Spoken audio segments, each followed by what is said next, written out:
Luora mari. Wawuok e mago motenore gi weche mag siasa, wang'iyo mago motenore kod weche mag kit telo ahinya mag counties. Nurses matie ute thieth e county ma Kisii ochako ng'anyo margi ka giwacho ni gisebedo kod lwasi marach mar tich ka osara bende pok ochulgi kuom dweche 3 mokalo. Nurses go kone kata obedo ni piny owacho mar county ma Kisii osebedo ka singone gibiro bero ngimagi, pok gineno lokruok moro amora ka nyaka sani thothgi olornegi udi ma gidakie kuom rem chulo weg udigo. Gidwaro bende mondo mi tend county no oduoke tich jowetegi mamoko mane ochungie tich nikech ne giriwore kod jowetegi e ng'anyo maduong' mane otimore pacho ka higa mokalo.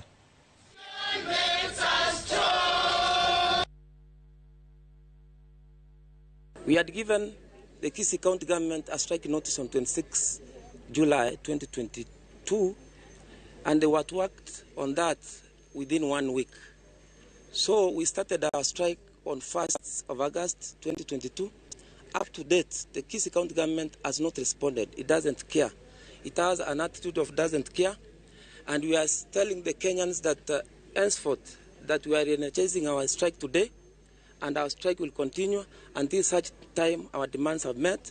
And we are now saying, alongside salaries, that the government should ensure that all these nurses, their salaries of the month of December 2020, January and February of 2021 should be paid alongside the June and July salaries. Ongwae, mama, kama huwezi chunga watoto wako, kama huwezi peleka watoto wako shule, kama huwezi lipa rent, kama huwezi fanyia kitu chochote familia yako, watoto ni wagonjwa, NHIF is not paid, everything is not paid. How do you expect people to work seriously?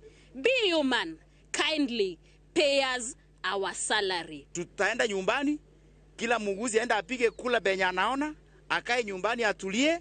Hao mapolitician na Kisii County government waone vile watafanya kusaidia wauguzi katika mahospitali. Maana sisi sio umbwa, sisi ni watu wanafanya kazi na wanastahili kulipwa kila mwezi.